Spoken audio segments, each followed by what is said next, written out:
This is the Coming Home Podcast with John Allen.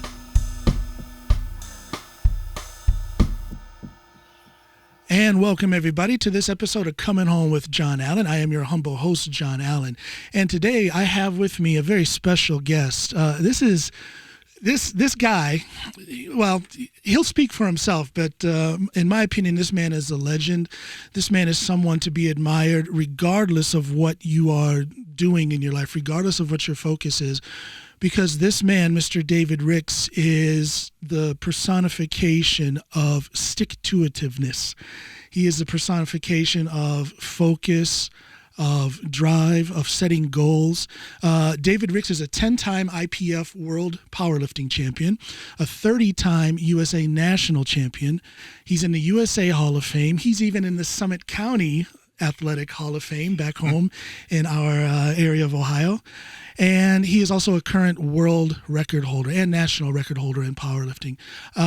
David Ricks, how you doing, my friend? Awesome. I'm honored to be with you and be from another folks from our region, from Ohio. I'm from Barberton. You're from Norton, so this is like talking to another family friend. How about that? Yeah. You're a little bit older than I am, but I do know some people who remember you from back then in those days, and I have to tell you, everybody back home is very proud of you and everything that you've gotten done in your life. You know, I see you're wearing your Navy shirt. You are a graduate of the Naval Academy. Am I right? That's correct. 1981 graduate. Just went back in September. We celebrate our 40th reunion. So. Oh wow! Congratulations! Congratulations! Look, I want to just jump right into it because I've been following your career. Even before I started with powerlifting, I was always a bodybuilder, and I started with powerlifting in 2015. And that year, when I went back home to the States, I'm living here in Norway, but I went back home and I competed in the Nationals in Scranton, Pennsylvania. And I was looking for you the whole time, and I couldn't find you. I got to meet a lot of the people who before that had just been faces on social media, and you were the only one that I was looking for, but I just didn't get to meet you. So this is the closest I can come to giving you a handshake, because I haven't had the pleasure of meeting you yet. But you are someone who I look up to. I'm 52 years old. You're 10 years older than me. You're 62, correct? That is correct. Yeah. And I'm on a mission. I'm still getting stronger. Every time I compete, I'm lifting more. And I'm trying to follow in your footsteps. I tell people I want to be like David Ricks when I grow up. And I know it's impossible for you to sum it up, but if you could just start talking about what is it with you and your mindset that allows you to continue to get better at what you're doing? Well, it's an interesting point. When I started when I was a senior at the Naval Academy, and they had a lifting club, and I knew nothing about powerlifting, but I knew I like to lift weights once in a while. And someone said, "Why don't you check out this powerlifting thing?" And that's how I got started. And the type of training was how to go heavy, often, quick, every day, and go often. Yeah. And so we would squat heavy twice a week and pull heavy, and then bench heavy, and I was okay enough to actually qualify for the Collegiate National. This is 1981, and took third at the Collegiate Nationals. But I never thought about powerlifting as a lifelong fitness obsession. No. But I like the idea of just working to get better, and I'm a lifetime natural guy, so I only had my own personal goals, and also being a military officer, you got to set the standard. So I never thought about, taking things to enhance, my competitive nature, because I thought I was just an average guy. Yeah. And plus being in the military, and so lifting was more just kind of like just to fill my wellness goals in terms of just being better. But as I got older in my late 20s, I was stationed in Hawaii, and I was able to get a little better in terms of how to train. And that's how I was in my journey. But I think the key thing is also keep everything in a proper perspective in terms of fitness. Yes. Because when you're you're younger, very young, in your 20s, you think all you live and breathe for fitness, and then Yeah. life happens, you get married, you get kids, job, and everything else, and so you have to put everything in proper perspective. But it's like anything in health, like if you're a golfer or whatever, you got to find ways to keep it moving, and you don't have to be every day. It doesn't have to be maxing out for whatever that is. You just have to. Yeah. Those days were gone when right around when I was 24, 25. That whole balls to the wall, lift as much as possible. Those days were gone, and then the thought process started coming in. How often should I train? Should I cycle heavy, light, Right. moderate? Yeah. Exactly. So you hit the nail on the head, and so you back off and you count a little more. So your goals become a little more distinct, very concrete, and on an incremental basis. Well, what can I do for the next month versus saying I need to hit this big goal? Yeah. And because if you set smaller goals, achievable small goals, eventually the bigger goals also happen just by accident. Not accident, but they are within reach. And as we get older, I used to think maybe once you get in your mid 30s, especially early 40s, that you're not going to be, you're not going to hit big numbers, and you kind of like drop off in terms of competitive numbers. Because you look at professional athletes, once they get in the mid 30s, late 30s, they retire from the sport. But you don't. But if you'd have told me that, at age 21, starting on the sport, and then I'd be 40 years later still doing this, and by the way, you'll set some world records in the Open at age 57. I said, I think you're smoking something. So, let me just say something for those that don't quite understand what powerlifting is all about. There's a lot of different listeners from a lot of different countries, and not all of them are that familiar with powerlifting.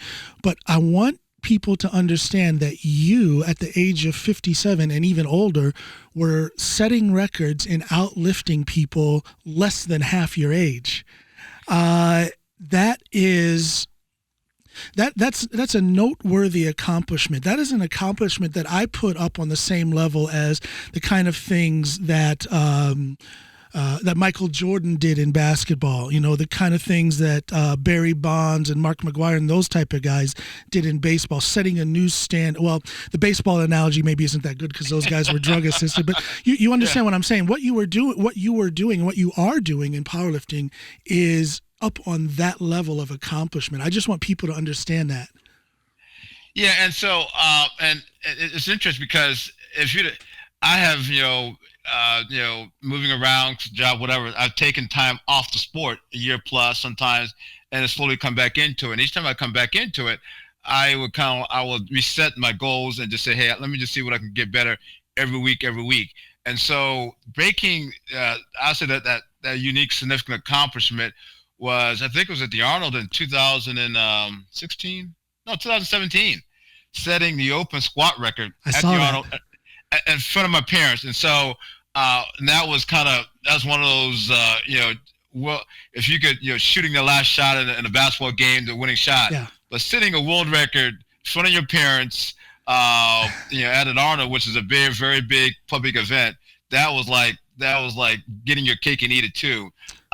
And I had not planned to actually put the world record on the number to do it.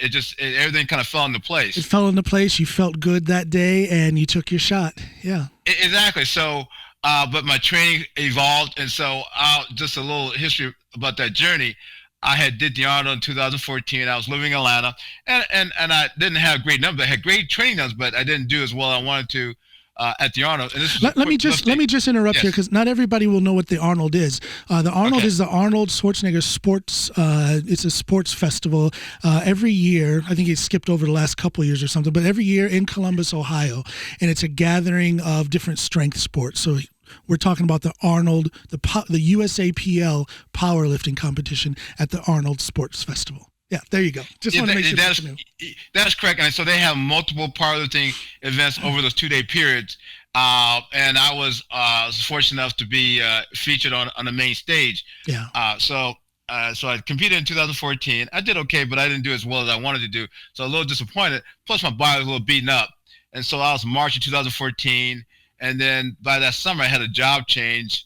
And then I went from Atlanta to Norfolk, Virginia. So for that 9 months, I really concentrate on finding a job, and so I was a little beat up. And at the time of the honor, I did equipped lifting, meaning that you wore a squat suit, you wore knee wraps to help your lifting. And so I took some time off from the sport, transitioned to a new place in Norfolk, Virginia, and just to stay lifting in terms of staying in shape, but not in terms of really being a competitive lifter. And I thought, well, and I was 55 at that time, 56, and I thought, well, my competitive days are over. Let me just be just a gym lifter. Yeah. And then after I got into Norfolk, I found a little fitness gym. It felt pretty good. And by April of that year, 2016, I got the bug again. I said, I want to see if I can do this again. And so I started, working to get back in shape in May, and I found a local competition in Maryland, and Matt and Susie Gary, they're local fitness trainers and also the powerlifters. And I said, can I just? That's a couple of good people right there. A couple of legends in the powerlifting. They are. They're the salt of the earth. And I said, I need to requalify for the USAPL. And I was just going to do the raw lifting. And it was just for new lifters. And Matt Gary says, sure, Dave. I said, I'm going to do token lifts and call it a day. He said, no, Dave, you need to do some competitive lifts. I love it. And I said, I love it. I said, Matt, I only got like 5 weeks for the 6 weeks for the tournament. He said, no, Matt. Matt says, Dave, no, if they find out you're going to be at the meet, they want you to do something. And I said, I'm an older guy. I only got 5-6 weeks. And Matt says, that's not my problem. That's your problem. And so it kind of lit a fire underneath me. And so I pushed myself a little bit. But that shows that's a testament to your humbleness, your humility. Listen, we're going to take a short break for a music break for those who are listening on the radio. You're listening to Coming Home with John Allen. This is David Ricks. When we come back after the music break, we're going to talk about this gentleman's humbleness, humility in the face of being a lightning rod in the powerlifting world. This is Coming Home with John Allen. And now we're back with David Ricks. David, continue your story about, because you were this humble guy. You weren't really thinking anybody. You didn't consider yourself a celebrity in the powerlifting world. But Matt Gary kind of pointed a couple things out to you about what people would expect if you show up at this powerlifting meet. So it's local meet. I had 10, 15 lifters. Yeah. And so this was July of 2015. And I was able to squat 501. It was a ball. I felt I could do that. It was good lift. Yeah. And bench barely 300 and pull 550. And I said, okay, I'm in the game again, and this is raw lifting. Yeah. And so only supportive equipment is your belt and wrist wraps. So now next big meet is the Raw Nationals. It was in Pennsylvania. That's when I was looking for you. You're right. That's when I was trying to meet you. It was a ton of people. That's when raw lifting just took off. Yeah. And everybody and their brother were there. And so I thought about competing against the open guys, and I looked at the numbers, looked at my training, said, no, that ain't gonna work. So I backed off what my goals are. I said, I'll be a regular master.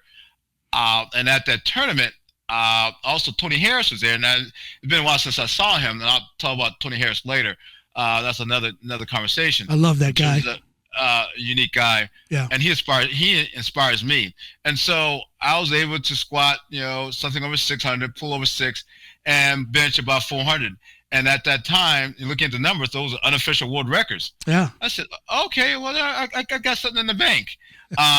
So that was September of 2015. Now, so I qualified for the World Championships, and at that time, the World Championships would be in Texas. And so you spin up to June of 2016, and World Championships in Texas, and training went pretty good, and I looked at the numbers for at the world level, and I said, oh, the open squat record is at that time it was 680 and change. Yeah. So I wasn't thinking about trying to do it, but my training went pretty good. And so I opened pretty good. My second attempt was 660. It was heavier than I wanted to, but my coach, we kind of miscommunicated, and he had a higher second than I expected. But I felt pretty good. And I said, let's put the number on the bar. And unbeknownst, everything fell into place. and I crushed it. Yeah. And I remember that lift.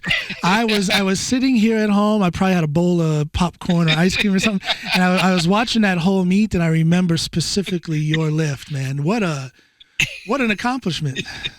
Yeah, so and that was kind of unique.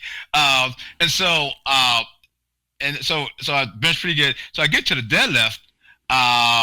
Let's see, I got my opening deadlift, and my second deadlift, I started to cramp a little bit, and I had someone on the team help me out, and I finished the meet pretty good. And so that kind of reset what I could do in terms of. I think I did the world records. That was interesting. Yeah. So that was June of 2016. June of 2016. Now you go to the Raw Nationals again.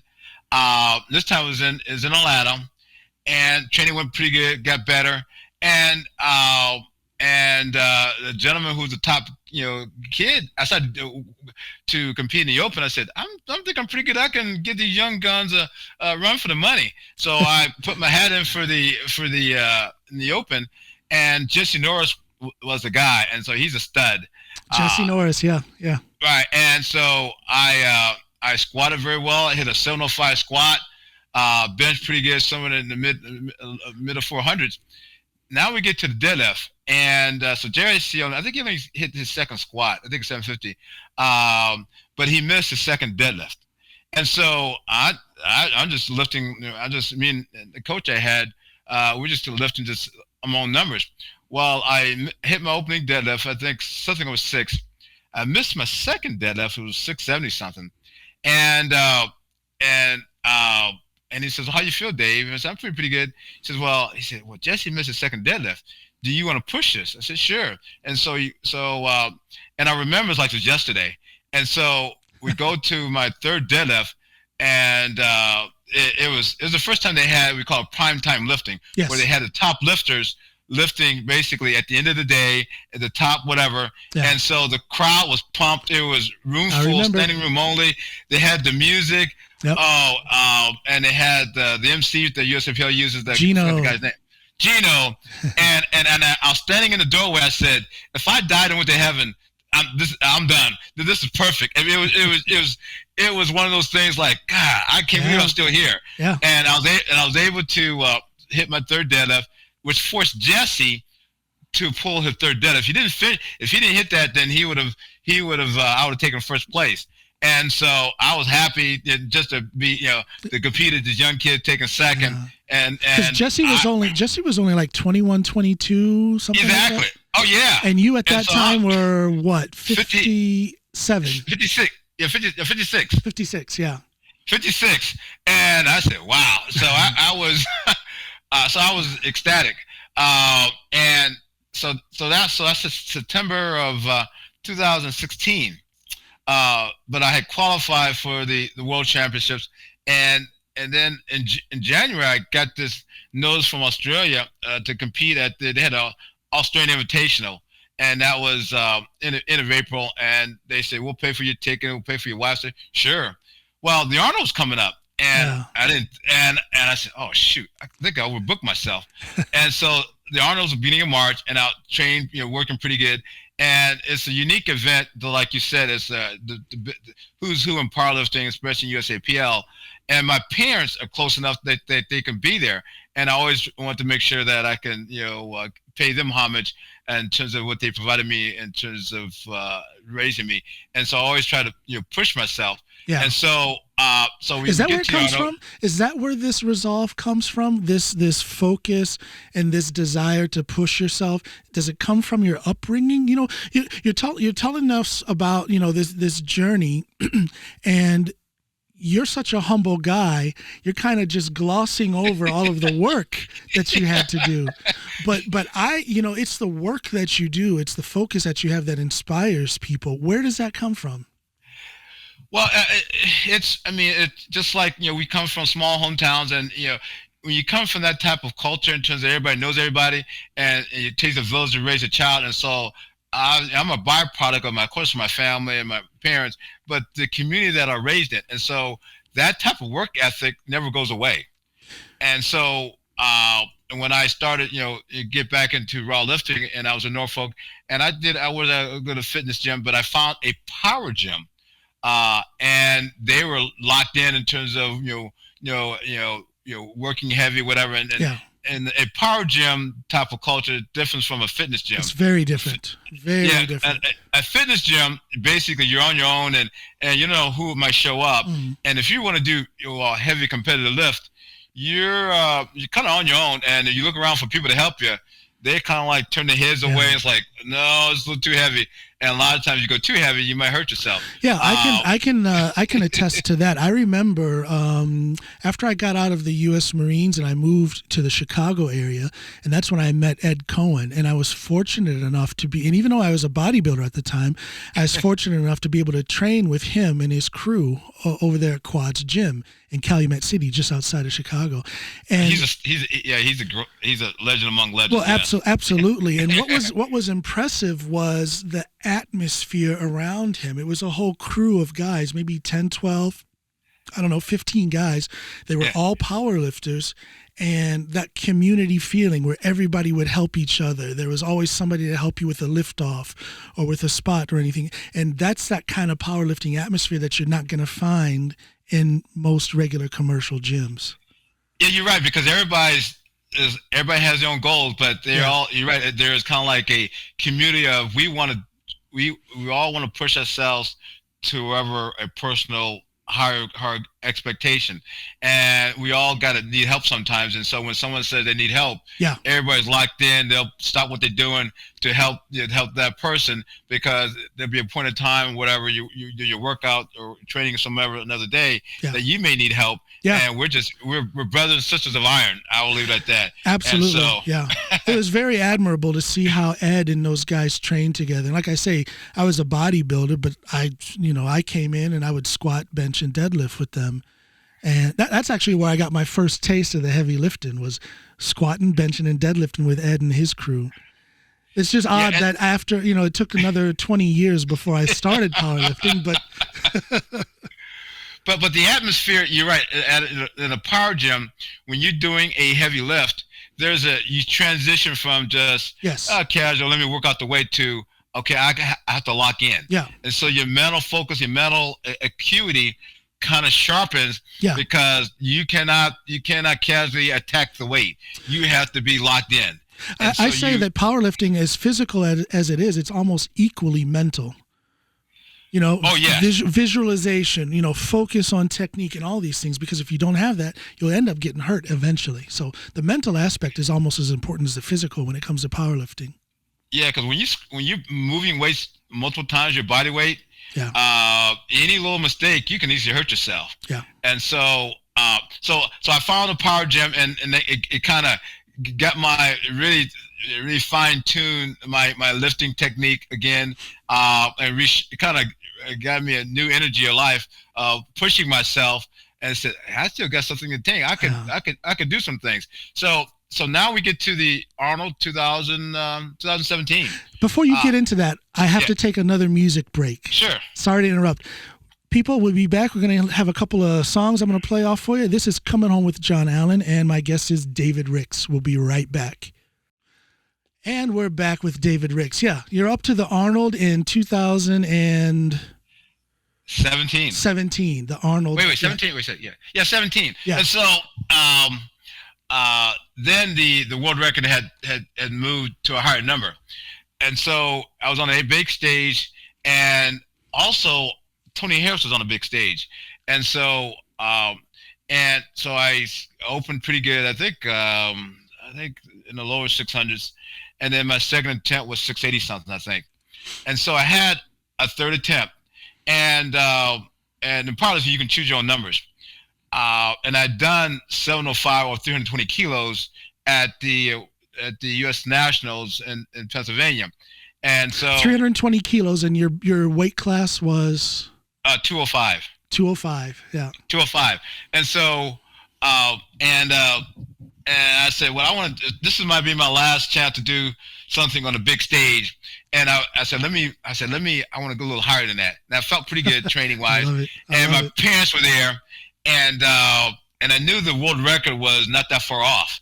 And I said, what the heck? This is kind of unique opportunity to be there with my parents. And training was pretty good.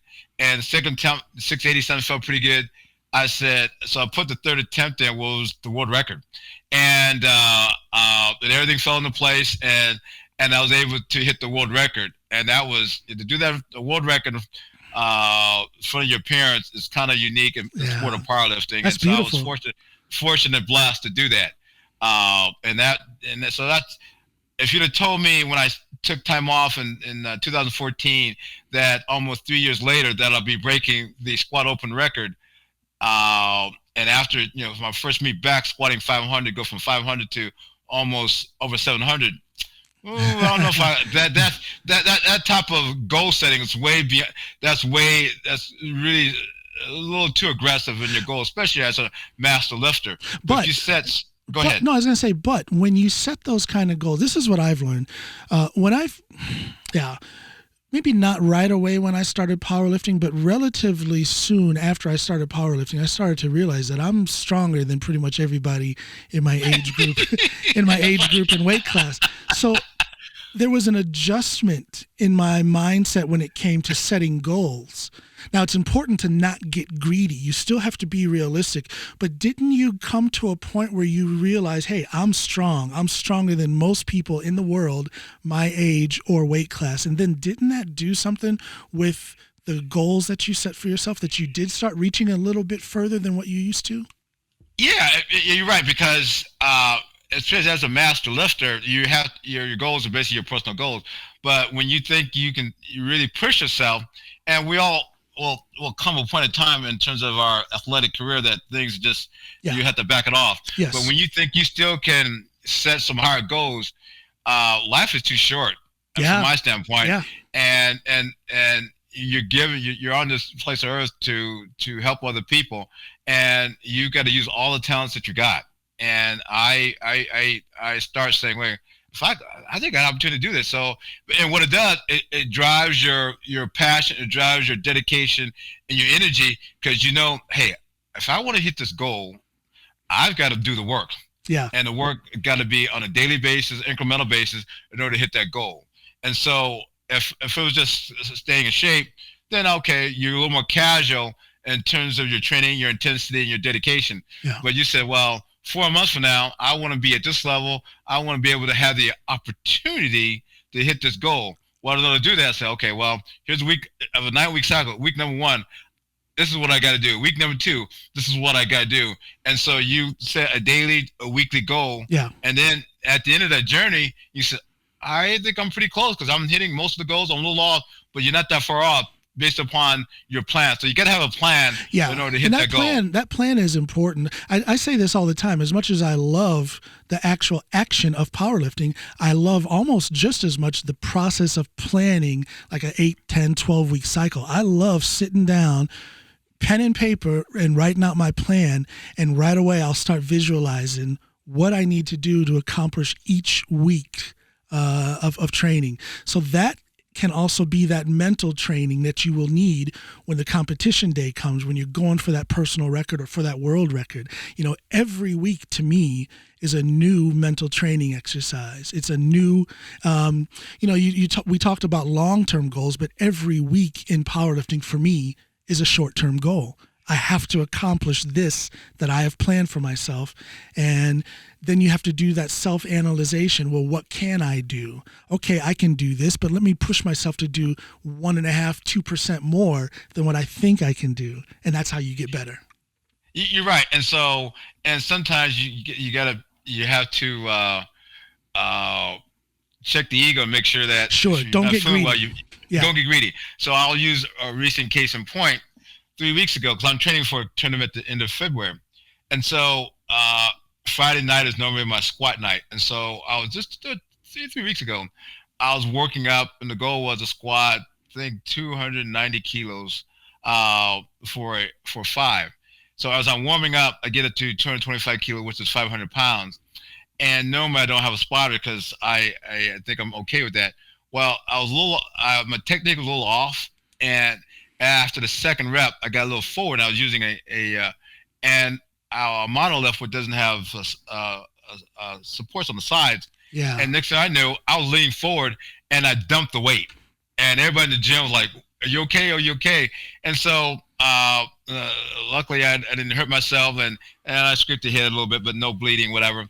And so that was on a Friday night, and so it was one of the lifters. She's also training to be a registered nurse, and she said, "Are you okay? You can't, how many fingers I got?" So I'm good. And I said, "Well, I'm done for the night. Let's just put the weights away."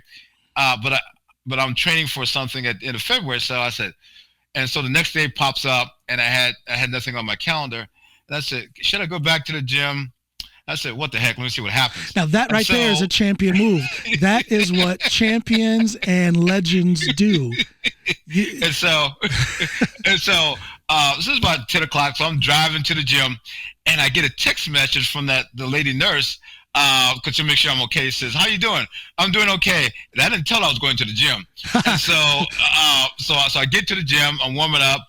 Everything feels okay, and I'm getting to warming up, and I get to the weight of 225 kilos, 500 pounds, and everything feels good. And of course, I had spotters this time, and so now we get to that, and I did 584 with 265 kilos, and that felt pretty good for 5 reps. Now I get to my goal weight for that day, which was 639 pounds, and I was fortunate enough to hit that for 5 reps. And so as because I get very loud when I squat, and so I'm finishing up the 5th rep and I'm yelling whatever, and she walks in the gym. And she says, "Who is that?" She looks over. "Oh, Mr. Rick, I have no more sympathy for you. What are you doing in here? I text you. I thought you were okay." She said, "Yeah, but I didn't tell you I was going to the gym." So, but that is a champion move. That's what champions do. When we come back after the music break, I want to ask you a little bit more about your mindset and methodology. This is Coming Home with John Allen. Listen to a little bit of music, and I'll be right back with you with Mr. David Ricks. And we're back, everybody. This is David Ricks. Missing a lift, okay? This is one thing that Ed Cohen always used to say. You need to program your training so that you never miss a lift. But it does happen that we do miss a lift in training. Now, a lot of people would have missed that lift on the Friday, and they would just wait till next Friday and then catch up on their training again. But you went back the next day and got under the bar, and you did those 5 reps that you were supposed to do. I saw that video actually on your Instagram. Talk about that mindset and how you attack the issue, because that's what it is. You can't run away from failures like that, because we will fail. You missed your lift. But you can't run away from it. You have to face it, and you have to overcome it so that there's still a progression in your training. Talk about that mindset, if you would, please. Well, you have to listen to your body. And so when I missed that lift the day before, I said, well, maybe I was a little off balance, but I didn't feel anything physically after I got home. And I said, do I stop? I said, no, because I got this goal of mine. And I said, well, let me see what happens the next day. And so you kind of work the plan incrementally. You do your stretching, whatever, and then you start warming up, and you get really focused and make sure mechanically and technically you're doing all the right things, and you listen to your body. Now, how dialed in on your, when you're warming up and all that, how focused are you? Because there's some lifters who can be laughing, joking, having a good time with their friends, but they're still focused and they're still getting the work done. Other lifters, I talk about training with Ed Cohen. It used to fascinate me. Besides his strength, what fascinated me the most was his focus. He would have this, it was like electricity around him. He was just so focused on the task at hand. And it didn't matter whether it was the first day of a 12-week training cycle or the last day of a 12-week training cycle. He was always just as focused. How do you train? Are you the serious, quiet, focused guy? Oh, yeah. I mean, I will, yes. And so whatever, I think I'm doing, especially squatting and deadlifting, I will get whatever that weight is. I will act like that's a real like a top lift, because what I realize is that those warm up lifts pays the way to whatever you do at the end of a training day. Yeah. And so if you're not locked in or focused in, you may not hit that top lift. because you can't, as you get as an older lifter, you can't muscle a weight. Everything's got to be locked in. You have to hit everything in terms of mechanics so you can hit that top lift. As a younger lifter, because you don't know your potential is, you can be a little off mechanically and still muscle the lift because you have not pushed. You still got untapped capacity. Yes. As a master lifter, I think I use the analogy of an iceberg. A young lifter has so much potential on top of the water he hadn't touched. Us older lifters, it's like flipped over. We have tapped all that stuff above the water. We got just very little bit below the water that we can kind of fine tune. It's kind of It's kind of like sipping out whatever reserve we have in the gas tank. I consider myself, in terms of hitting top lifts, kind of like running on fumes. I don't know how much I got left, but I still got a little left to kind of keep working the plan. Yeah, and that kind of goes back to, you have to be smart with the way you program your training. Of course, you want to push yourself, but you also have to be realistic. The careless type of lifting that the young guys do, we can't do that. We hurt ourselves. Yeah. Well, but again, your accomplishments are legendary. Let me ask you, and this is something that I've felt also as a powerlifter over here in the IPF branch over here in Norway. When I got the all-time squat record, I did that the year I turned 50. I got the Norwegian all-time raw squat record. Which is amazing. Thank you. Thank you. And I got a lot of support, a lot of congratulations from people and stuff, but there's also that element that says, oh, well, he's 50 years old and he did that? Well, he must be on drugs. Why is it that people, do you think that the issue with performance-enhancing drugs is so prevalent that people just don't believe when a natural athlete, a lifetime natural athlete like myself and like you, when we do the things that we do, they just aren't going to believe us? Well, I will tell you that, and I, which is interesting. When I got back into really competitive lifting in my late 20s, that, a lot of those athletes at that age group were doing other stuff, and the numbers were just off the chart. Yeah. But those same individuals, once they get in the mid 30s and not even close to 40, they can't train like that because they beat up their bodies. Yeah. And so you see an athlete that do it at our age, 9 times out of 10, they're really, because they're just taking care of the body. Because if you over a long period of time, if you keep pushing your body, abusing your body's going to say, that's it. We can't do this no more. And so it is really, it's almost hard to do that if you do some other stuff. Okay. Yes. Because eventually it's going to come back.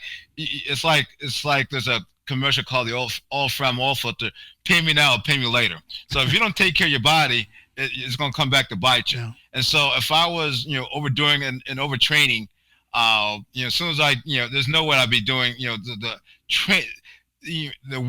type of training you need to do to hit those type of numbers.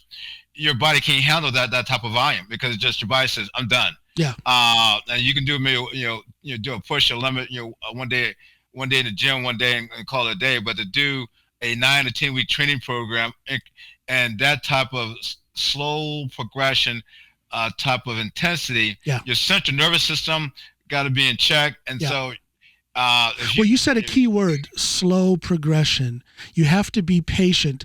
I think everybody who lifts should be patient, but especially those of us who are training 100% natural, lifetime natural, it has to be a slow process. If we try to rush things and try and get ahead of what we're physically capable of doing, we're asking for injury. So I think that the athletes like us at our age, 50 and older, who are still getting stronger and still setting records and beating people younger than us, the key to it is patience. You've got to take your time. You're correct. And the other piece of that is really just keep refining your technique. Yes. And so, and just like the younger athletes who do the videotape their lifts, and I was kind of slow to the game and says, why are we doing that?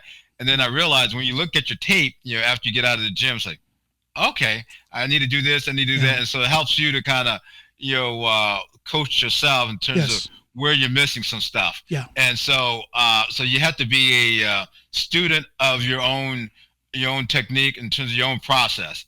And so you can't be casual. If you want to push yourself to some higher limits, you have to be very focused and a student of your journey, and use all the information you can to improve your journey, and also in terms of your training, your nutrition.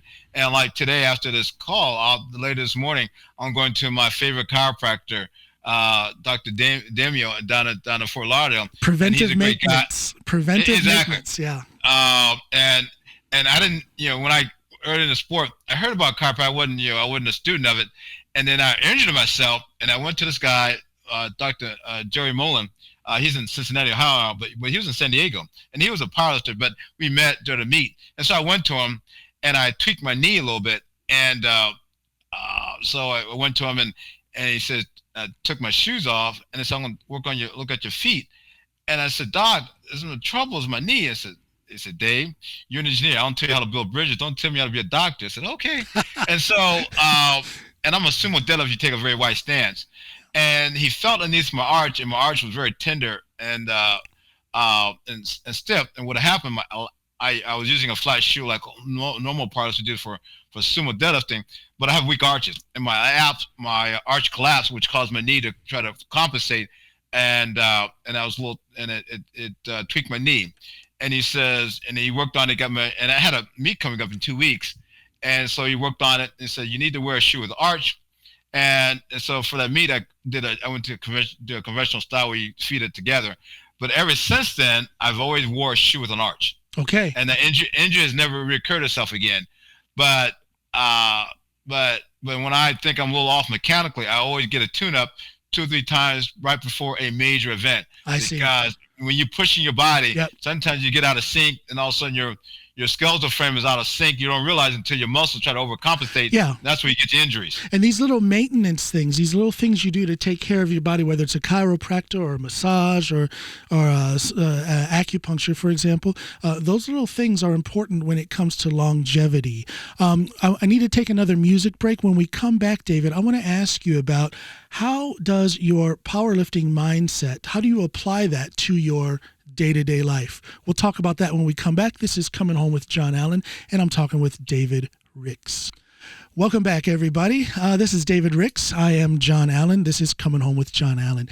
David, you're a legendary powerlifter. You've had quite the journey.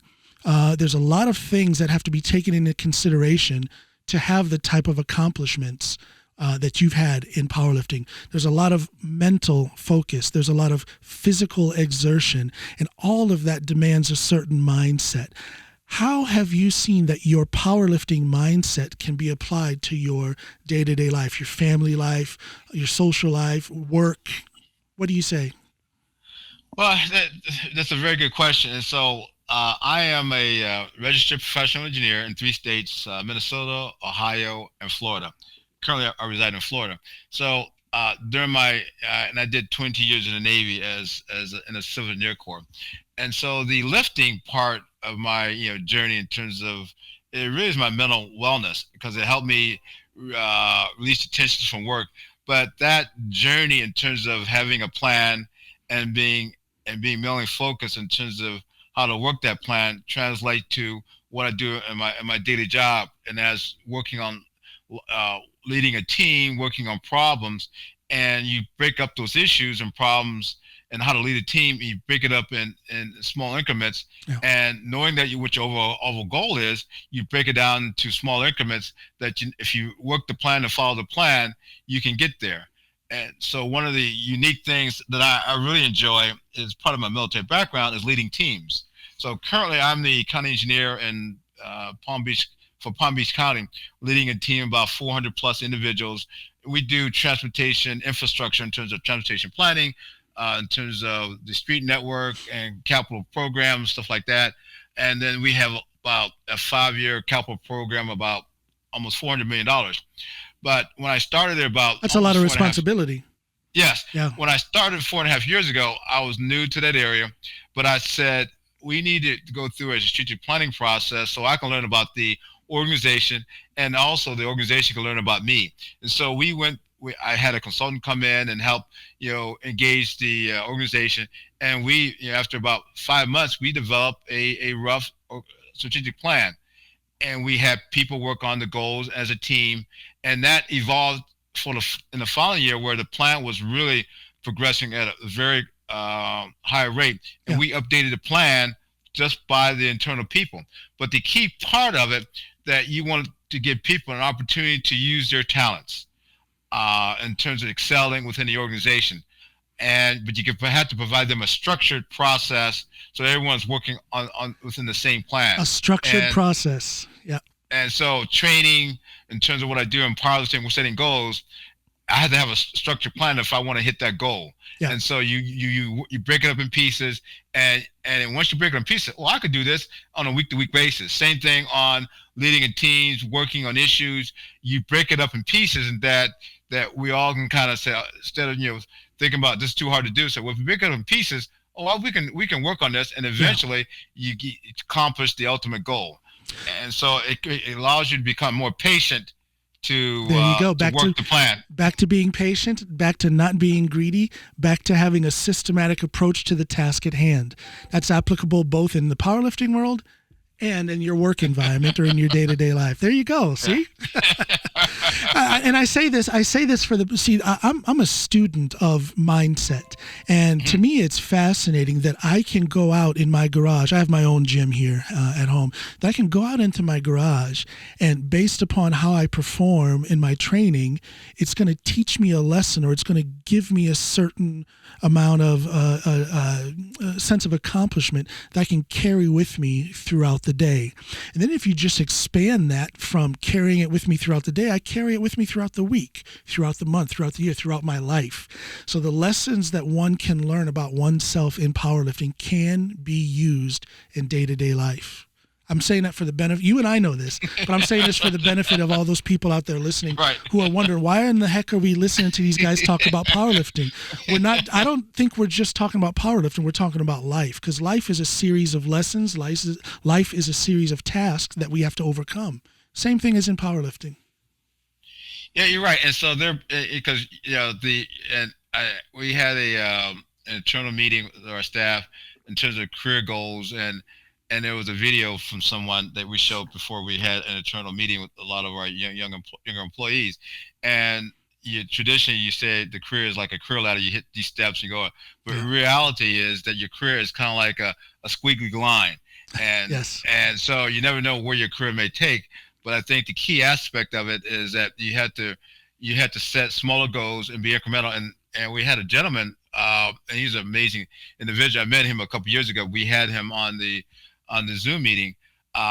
Gentleman, came from Uzbekistan, with his family, knew nothing about America, came over to Florida, worked as in Dunkin' Donuts for a while, and then found someone who worked at the county and said, "Hey, you want to work in traffic?" And so he applied, but he never knew how to drive. He had to have a CDL license, a commercial driver license. Okay. And so over a period of a week, he got his license, studying the manual over a week, taking exam over and over again, and then finally learned how to drive.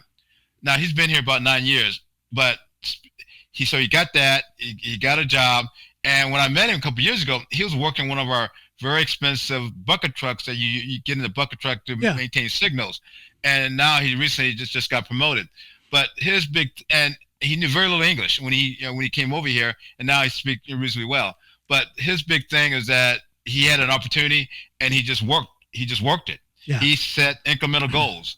If you'd have told him that 10 years ago that he'll come over here and get a job with the county and be working at this big county organization, it's kind of hard to that'll blow your mind. But if he said, "Well, I need to get a driver license. Yeah. I don't know how to do this. I will take the test until I pass it." So he said that he got that goal. Then he learned how to drive. He got that goal. Then he started working at the county just as a low-level laborer, and he got that goal. And he said, "Well, I want to work in a bucket truck." And he got trained to do that, and he became very proficient.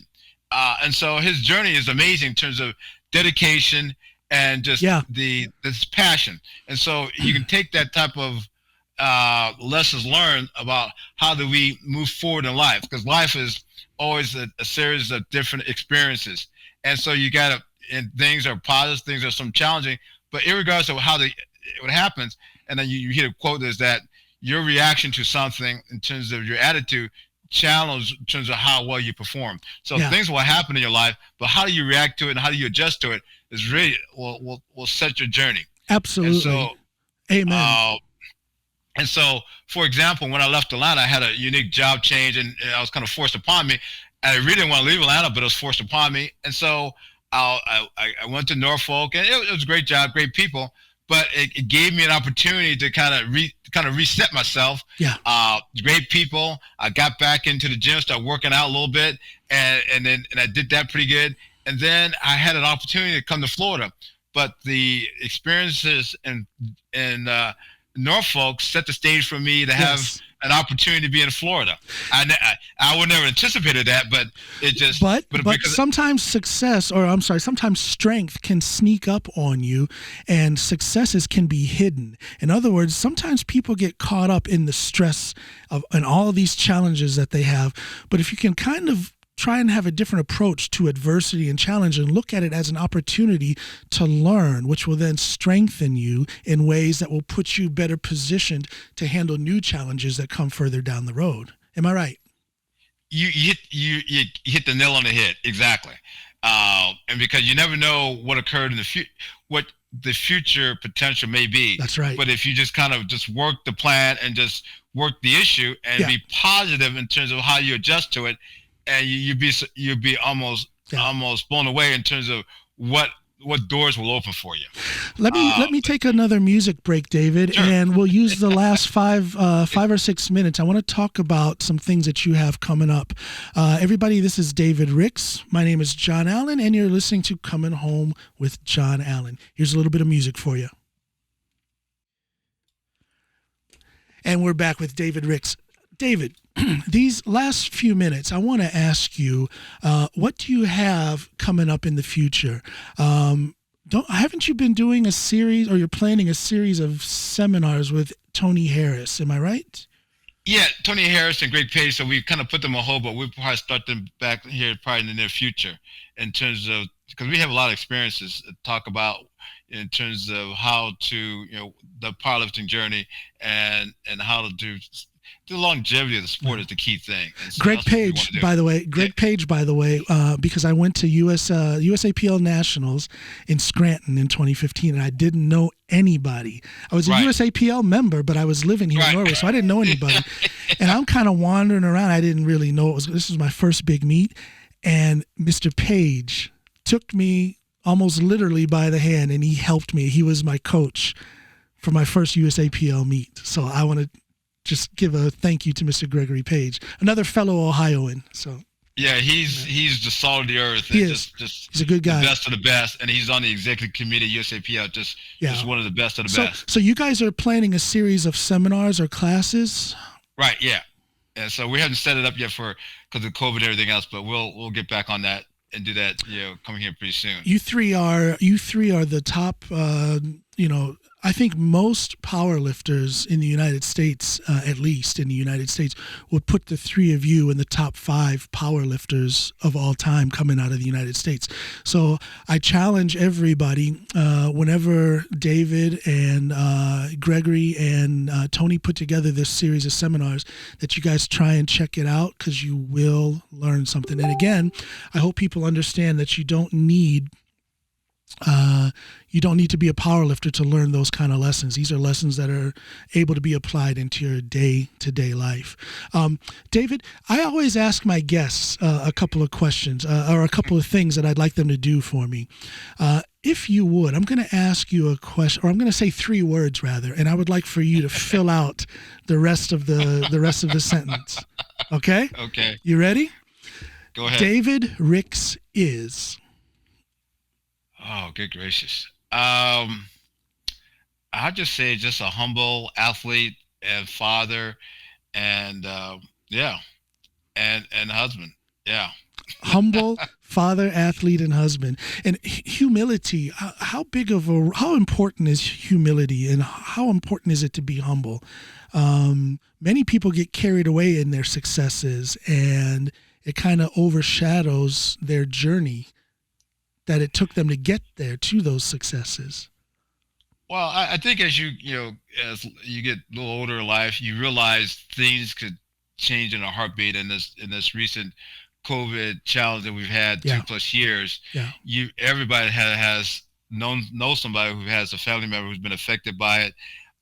Even my family, my parents is still living, but they had COVID about 2 years ago, and so it kind of humbles you that you have to keep everything in proper perspective. Yeah, Yeah.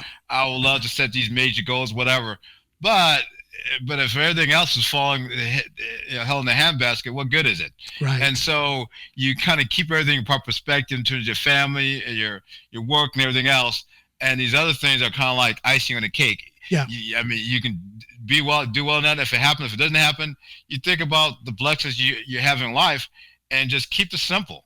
And so things will happen if it's meant to happen. Yeah. And so the other aspect is, like setting small goals. You never know what the end result may be if you Yes. really start at a small level, and then you realize, God, after about 4 months, this is where I'm at. Yeah. But if you set that high goal, that go too big, you get overwhelmed by it, and you like you say, you can't rush success. Well, You yeah, have to be patient. I love having a series of short-term goals, because every time you achieve that short-term goal, it's another success. It's another moment of strengthening. So, and you Yeah. kind of miss all of that if you just focus on this one thing way out there.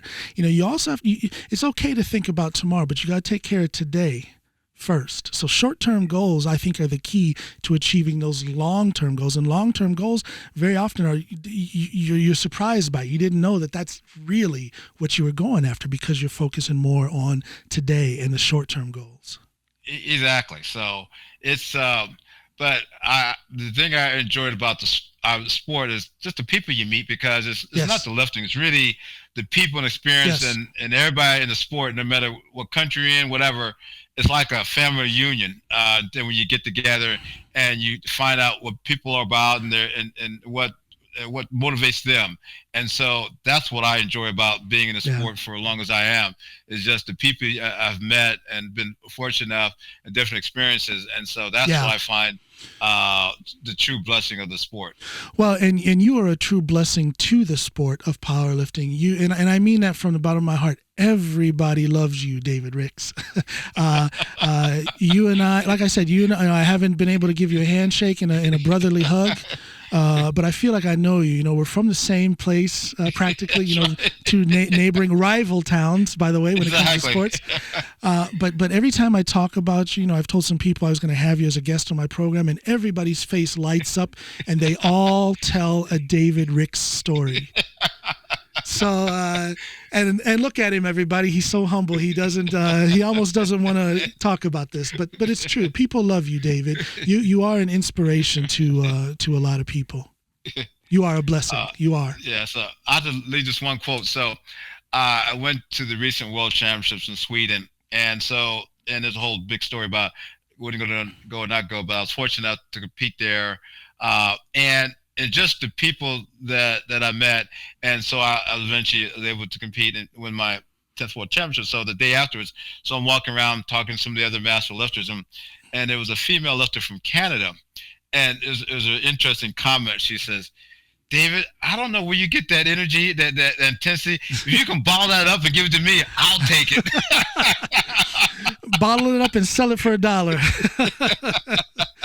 Well, listen, man, the last thing I'd like to ask you to do for me, like I said, you're quite the inspiring figure. You're a nice guy. I call you friend. I call you brother. You and I have a lot in common. So you inspire me. But can you say something, just some words of encouragement that all of my viewers and listeners can take with them as they face their challenges? Just a few sentences. What can you say to motivate people? What do people need to hear? Well, I think the key thing is, life is a journey, and we're all blessed to be here. And the whole goal is to lift other people up, and whatever that is in terms of what you want to do, in terms of your passion. But you have to find something that you're passionate about and work hard at it. And hard work, you can't. That's something that you have to have, and you got to be focused and dedicated in terms of whatever that goal is. But I think overall, as you get older, you realize that our journey is not by ourselves. We're here to help other people. When you do that, you actually are lifted up, because that lifting other people up really inspires you. It's And a circular process. Exactly. When you give, you get in return, which makes you give, which makes you get in return. It's a never-ending cycle. And so that is actually that's the biggest thing in terms of Beautiful. helping other people up and finding ways to inspire others and helping them along their journey. Because if you think about your own personal journey, you didn't get there by yourself. You had other people along the way, That's seen true. and unseen. And so if you realize that, understand that's what my journey, that's what my purpose is, to help other people along their journey. And you'd be surprised, you'll be overwhelmed in terms of how that helped you along your journey. So Beautiful words from a wonderful man who is an inspiration to me, and I hope that he is an inspiration to y'all who are listening and watching as well. Look at him, he's so humble. David Ricks, I want to thank you so much for gracing my program. Thank you so much for your time, and we have to do this again. And I know eventually, I don't know when, but eventually there's going to be a powerlifting meet somewhere in the world, and you and I will That's meet, right. and I can give you that handshake, and I can thank you for your inspiration. well, thank you. This is an honor and pleasure. So this is awesome. Thanks, man. David Ricks, everybody.